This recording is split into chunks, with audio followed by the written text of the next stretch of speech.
Sebelum saya menjelaskan mengapa kurikulum perlu berubah, yuk kita pelajari dulu apa sih pengertian dari kurikulum.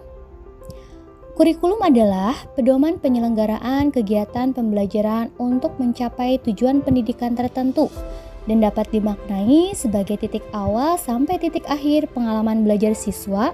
Oleh karena itu, kurikulum sangat penting dalam pendidikan.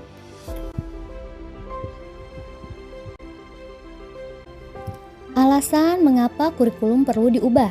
Di sini saya akan menjelaskan mengenai 3 alasan pokok atau utama mengapa kurikulum perlu berubah. Yang pertama adalah kurikulum harus sesuai dengan perkembangan zamannya. Yang kedua, dikembangkan atau diadaptasi sesuai dengan konteks dan karakteristik peserta didik. Dan yang ketiga, menyiapkan generasi yang akan datang dan mampu memandang ke depan.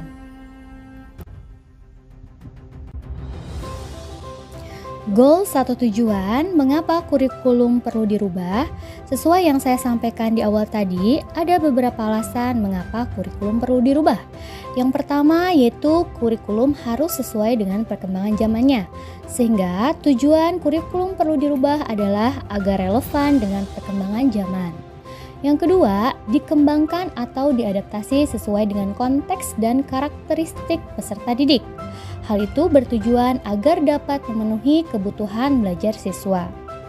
Dan yang ketiga, menyiapkan generasi yang akan datang dan mampu memandang ke depan, dengan tujuan agar dapat menyiapkan generasi cemerlang di masa depan.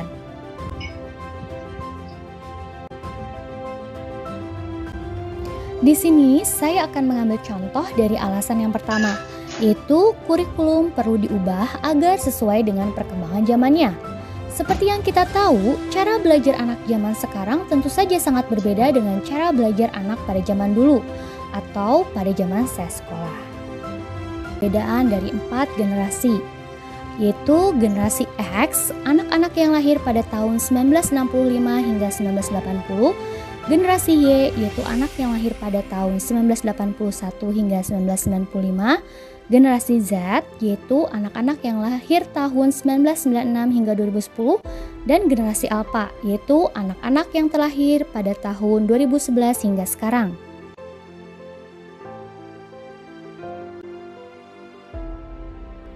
Pada generasi X, yaitu anak yang lahir tahun 65 hingga 80, anak-anak pada zaman itu masih belajar dengan menggunakan cara yang sangat klasik, di mana mereka hanya mengandalkan buku pelajaran saja dan materi pembelajaran yang diajarkan oleh guru. Generasi X kebanyakan dididik oleh orang tua mereka untuk disiplin, mandiri, dan pekerja keras.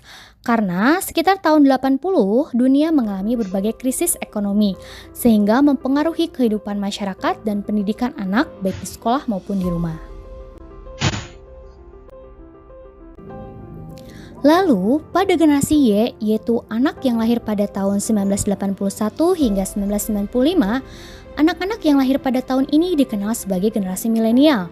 Karena kecanggihan teknologi yang mulai maju pada masa itu dan mulai ada peralihan dari teknologi analog ke digital. Munculnya internet dan media sosial menuntut generasi ini terbuka untuk belajar teknologi dan beradaptasi dengan perubahan zaman.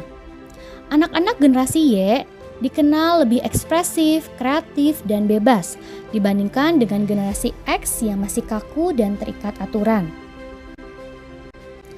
Lalu ada generasi Z, yaitu anak yang lahir pada tahun 1996 hingga 2010. Anak-anak pada zaman ini merasakan teknologi yang semakin maju dan internet yang begitu pesat, membuat generasi Z ini sudah merasakan banyak kemudahan dari segi fasilitas, akses, dan kestabilan finansial keluarga.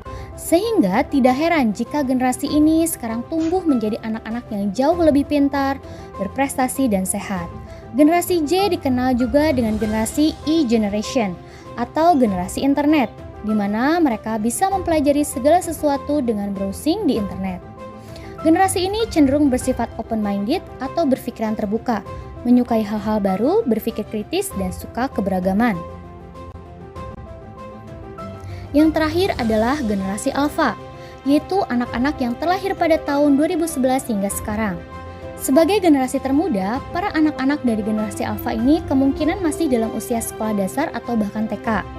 Lahir dari orang tua yang jauh lebih modern dan stabil dalam ekonomi, membuat generasi Alpha menjadi generasi kritis yang sudah diliputi teknologi sejak dini. Maka sudah bukan hal asing jika kita melihat anak kecil sudah pandai menggunakan ponsel ataupun mengakses internet saat ini. Pasalnya, mereka memang terlahir berdampingan dengan teknologi yang terus maju dan berkembang.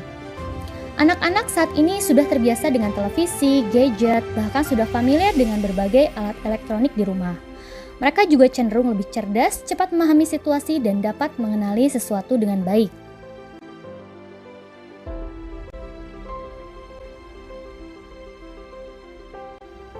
Nah, dari beberapa penjelasan perbedaan generasi tadi, dapat kita simpulkan bahwa setiap generasi memiliki ciri perbedaan, baik dari cara mereka belajar, karakter yang terbentuk karena kemajuan teknologi, dan juga cara berpikir. Oleh karena itu, tentu saja satuan pendidikan pun harus menyesuaikan kurikulum yang sesuai dengan setiap generasi, karena setiap generasi memiliki kebutuhan pembelajaran dan karakteristik pembelajaran yang berbeda. Sehingga, kurikulum yang baik adalah kurikulum yang sesuai dengan zamannya, demi membangun kompetensi sesuai kebutuhan mereka kini dan di masa depan.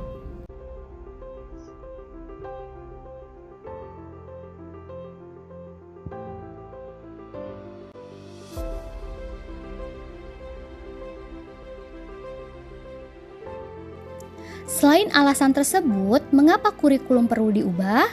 Yaitu tantangan dunia modern. Saat ini berbagai isu baru menuntut satuan pendidikan menyiapkan kurikulum yang membantu murid untuk menghadapi tantangan. Selain tantangan kemajuan teknologi seperti yang sudah saya jabarkan di awal tadi, tantangan yang ada saat ini adalah tantangan global warming, climate change atau perubahan iklim, revolusi teknologi, dan transformasi budaya. Oleh karena itu, dengan adanya perubahan kurikulum, diharapkan siswa mampu untuk menghadapi tantangan di masa depan.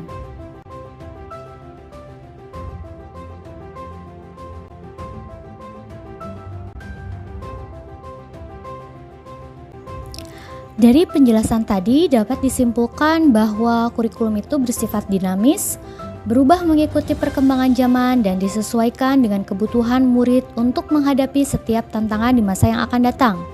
Dan sebagai pendidik, kita harus terus belajar untuk mengikuti dan memahami tren kehidupan murid kita.